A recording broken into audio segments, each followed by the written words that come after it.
Hello বন্ধুরা, সবাই কেমন আছো? আশা করছি সবাই খুব ভালো আছো।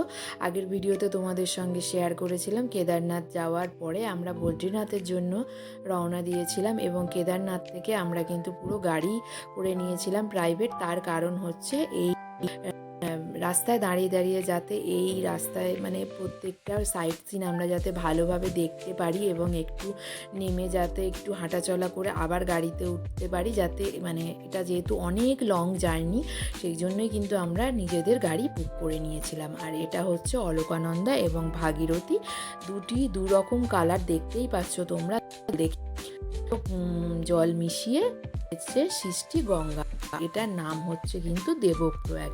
এরপর আমরা চলে গেছিলাম ত্রিযুগী নারায়ণ মন্দির, যেটা কিন্তু অ্যাকচুয়ালি নারায়ণের মন্দির, কিন্তু এখানে শিব এবং পার্বতী নারায়ণকে সাক্ষী রেখে বিবাহ করেছিল, সেই জন্য এখানে কিন্তু অনেক দেখো বিবাহ, নতুন জোড়ারা বিবাহ করছে বা যাদের বিবাহ হয়ে গেছে অনেক দিন আগে তারাও আবার এখানে এসে বিবাহ করছে, যাতে তাদের সম্পর্কটা অটুট থাকে।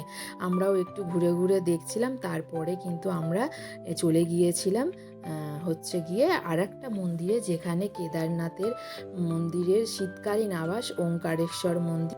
শীত যখন কেদার মন্দির অপার হয়ে যায় তখন কিন্তু বাবা ভোলেনাথকে এখানেই নিয়ে এসে রাখা হয় এবং পঞ্চকেদার যখন বন্ধ হয়ে যায়, তোমরা তো রাখা কেদার আছে 5টা শরীরের অংশ মহাদেবের পড়েছে এবং সেই প্রত্যেকটা মূর্তিকে এইখানে এনেই কিন্তু রাখা হয় এবং এখানে কিন্তু শীতকালে প্রচণ্ড ভিড় হয়, কারণ শীতকালে যেহেতু সব বাবার দর্শন এইখানেই একসাথে হয়ে যায়, সবাই কিন্তু এখানেই আসে। আর আমরা চলে গিয়েছিলাম, তারপরে কিন্তু আস্তে আস্তে রওনা দিয়েছিলাম আমরা বদ্রীনাথ যাওয়ার উদ্দেশ্যে। বদ্রীনাথে একটা কথা বলবো, রাস্তা কিন্তু প্রচণ্ড সুন্দর, কিন্তু রাস্তা প্রচণ্ড খাড়াই এবং রাস্তা কিন্তু প্রচণ্ড গোল গোল করে ঘোরানো, মানে যাদের মানে শরীর খারাপ বা মাথা ঘোরা বা ভমিটিংয়ের কোনো সমস্যা না থাকে তাদেরও কিন্তু ভমিটিং হবেই হবে। অবশ্যই তোমরা অক্সিজেনের ক্যান একটা কিনে নেবে আর ভমিটিংয়ের ওষুধ কিন্তু তোমরা অবশ্যই সঙ্গে নেবে, কারণ আমাদের সবার হচ্ছিল, যাদের যাদের হয় না তাদেরও হচ্ছিল, সেই জন্য তোমরা যখন যাবে এটা অবশ্যই করবে। রাস্তা কিন্তু খুবই চওড়া, খুবই সুন্দর। আর এটা হচ্ছে সরস্বতী নন্দী।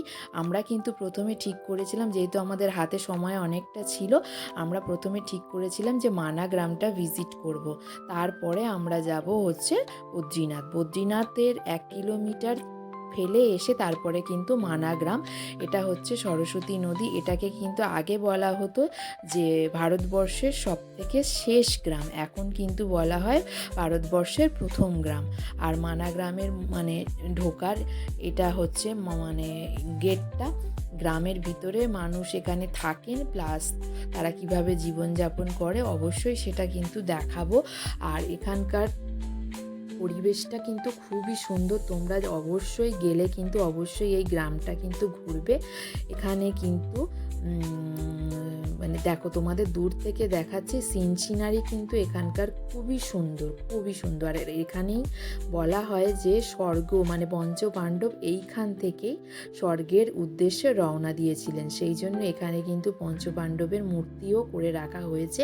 আর এটা হচ্ছে সরস্বতী নদীর যেহেতু পাশ দিয়ে বয়ে চলেছে, আর তোমরা তো জানো সরস্বতী নদী কিন্তু এখানেই শুধু একমাত্র দেখা যায়, আর কোথাও দেখা যায় না। তারও একটা কারণ আছে, সেটা অবশ্যই বলবো। এখানে কিন্তু সরস্বতী মাতার মন্দির তৈরি করে দেওয়া আছে, আর এখানে একটা শিলা আছে ভীমশিলা নামে পরিচিত, যার কারণ এটাকে বলে যে ভগবান ভীম নাকি দ্রৌপদী যখন মানে সরস্বতী নদী পার হতে পারছিল না, তখন উনি এই শিলাটা নিয়ে এসে সরস্বতী নদীর উপরে রাখেন যাতে দ্রৌপদী রাস্তাটা পার হতে পারে, সেই জন্য তখন থেকেই এই শিলাটার নাম হয়েছিল ভীমশিলা। আর আমরা আস্তে আস্তে করে এগিয়ে গিয়ে মানে যাচ্ছিলাম, যেখানে ওই পঞ্চপাণ্ডব স্বর্গের উদ্দেশ্যে বলা হয় যে উনি এখান থেকেই রওনা দিয়েছিলেন, আমরা একটু দেখছিলাম। আর যে গল্পটা বলছিলাম, যখন এখানেই কিন্তু বলা হয় যে ব্যাসদেব মুখে মুখে বলেছিলেন এবং গণেশ সেটাকে মহাভারতটাকে লিখেছিলেন, এবং তিনি যখন মহাভারতটা লিখছিলেন তখন সরস্বতী নদীর এত আওয়াজ হচ্ছিল, তখন তিনি না, সেই জন্য এসে বান্ধবীকে বলেন যে তুমি একটু তোমার আওয়াজটা কমাও, কিন্তু সরস্বতী দেবী সেটা করেন না। ফলে গণেশ সেখানে তাকে অভিশাপ দেন যে উনি এইখানে ছাড়া আর কোনো জায়গায় সরস্বতী নদীকে আর দেখা যাবে না। সেই জন্য শুধুমাত্র কিন্তু এখানেই সরস্বতী নদীকে দেখা যায় এবং আর কোথাও দেখা যায় না। এটা হচ্ছে ওই ব্যাসদেবের গুহা। তারপরে আমরা কিছুটা উপরে গিয়েছিলাম গণেশ দেবের গুহাটা দেখতে। এই গুহাগুলোর ভিতরে যদিও ক্যামেরা অ্যালাউ নেই, তাও একটু সামনেটা তোমাদের দেখানোর জন্য শেয়ার করেছি। আর এরপরে চলে গিয়েছিলাম আমরা কিন্তু গণেশ গুফাটা একটু উপরের দিকে, আমাদের উঠতে খুবই কষ্ট হচ্ছিল, সেই জন্য এর পরের ভিডিও আর তোলা হয়নি। এই একটুখানি সামনে যখন উঠছিলাম তখনই কিন্তু তুলেছি।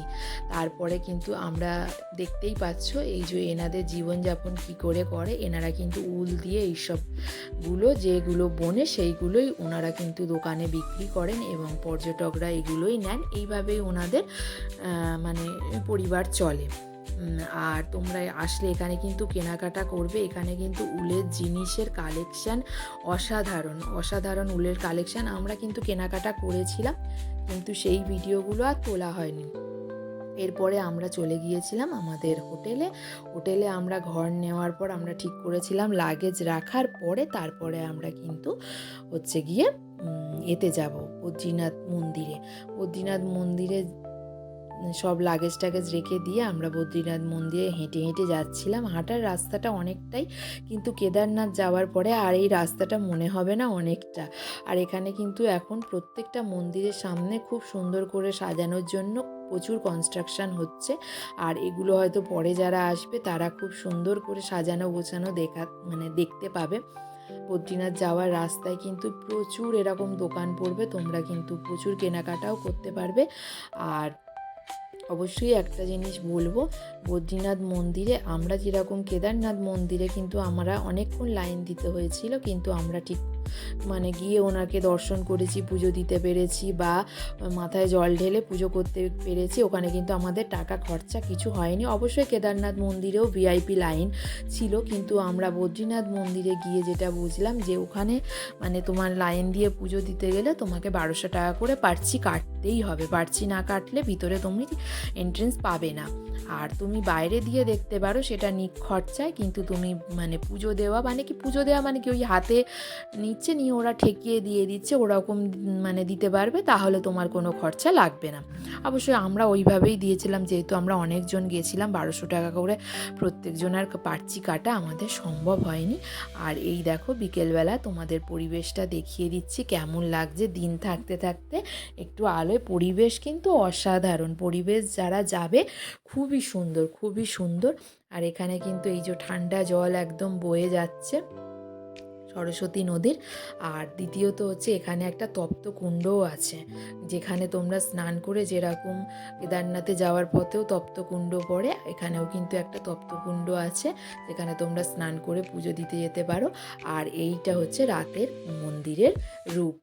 মন্দিরের রূপটা দেখে তোমাদের চোখ একদম জুড়িয়ে যাবে, কারণ এতই সুন্দর, কালারগুলো এত সুন্দর চেঞ্জ হচ্ছে, খুবই ভালো লাগবে। আর ওখানে ভিতরেও কিন্তু পরিবেশ খুবই সুন্দর। আর ঠাকুরের মূর্তি তো অসাধারণ। আমি একবার দর্শন করার পর আবার মনে হয়েছে আবার গিয়ে লাইন দিয়ে দর্শন করেছি, এতই আমার ভালো লেগেছে। আর এই তপ্ত কুণ্ডটা। আর ভিতরে কিন্তু সবসময় নাম গান সবসময় চলতেই থাকে, তোমরা গেলে কিন্তু অবশ্যই দেখতে পারবে। আর এটাই ভগবানের সৃষ্টি। দেখো ঠান্ডা জলের নদীর ধারার পাশে কিরকম তপ্ত কুণ্ড, একটা আশ্চর্য ব্যাপার।